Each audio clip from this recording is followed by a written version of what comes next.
Hi guys, and welcome to Brave Dog Training Online's Womenpower. Let me ask you a question. Who is deciding how you're treating your dog? Is it really you? Let's go into that question. Enjoy.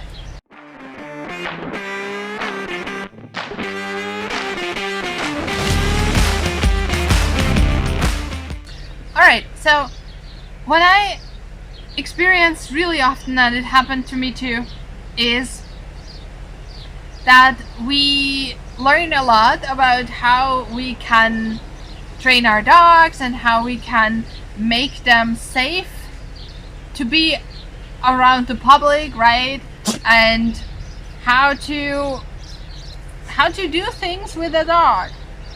And very often those tips or those advices are counterintuitive for us, so we don't feel good when we're doing it.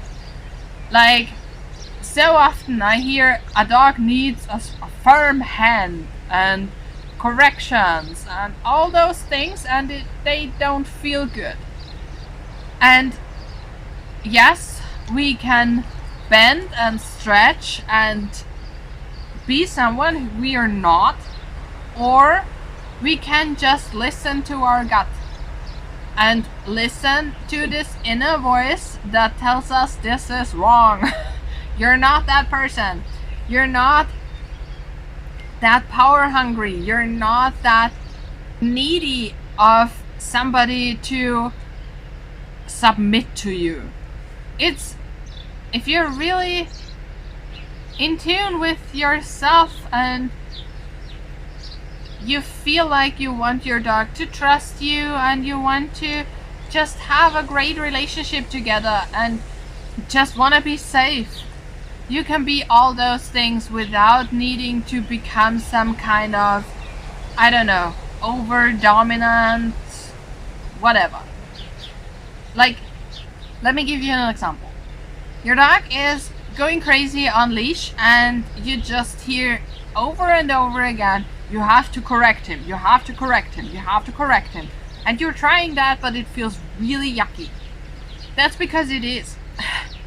The dog is not doing that because he's trying to be the alpha or whatever.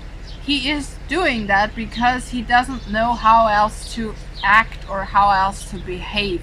And our job is to teach him what we want and not to correct all the time and leave the dog hanging with not knowing what to do. Another thing is ignoring the dog. Like, if you come home and your dog is super excited and jumping and doing all the crazy things, very often we hear we have to ignore the dog. Have you ever, in a relationship, have your partner come home and you're excited and you want to hug him and he's ignoring you? How does that feel? Seriously. So we cannot do that to our dog. So we can, but it doesn't help anybody, right?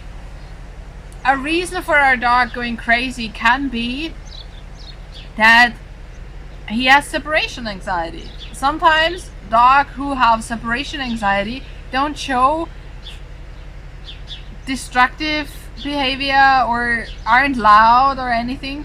They wait silently, but they are still in this panic mode, and as soon as the door opens they release all this tension and then go crazy.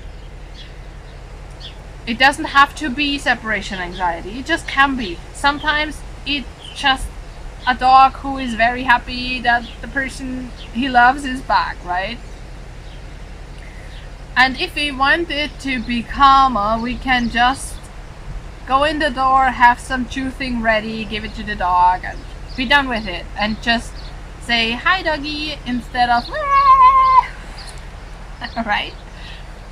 And really important, we cannot increase fear with being nice and kind to our dog. It's not possible. So if our dog is hiding because he's afraid, don't ignore him, just be there for him.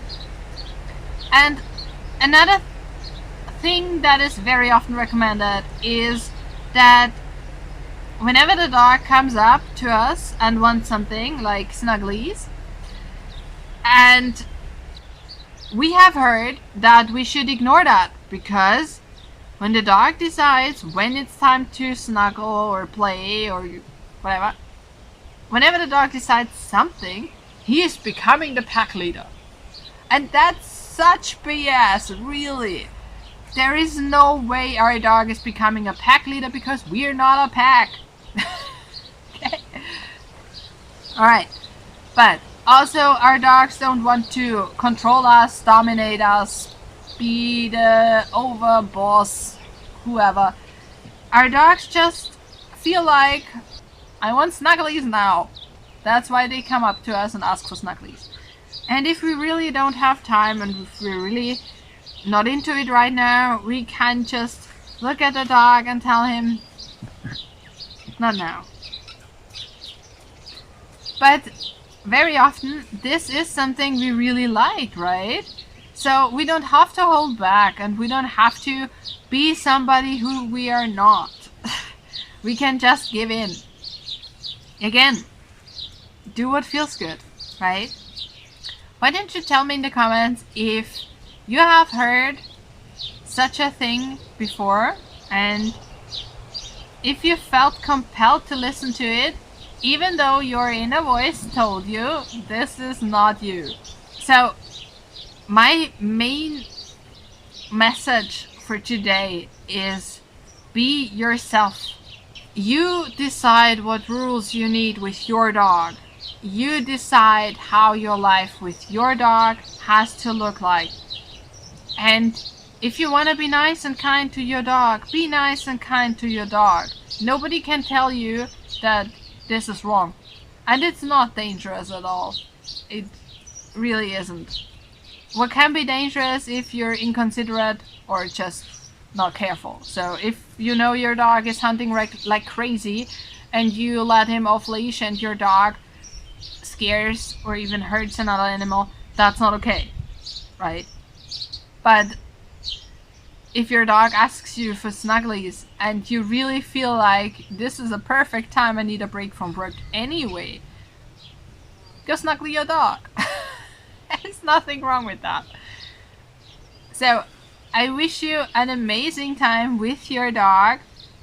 I wish you to cherish that relationship and cherish that bond you have with your dog, because it's unique and it's yours. Own it. We'll see each other next time. Bye.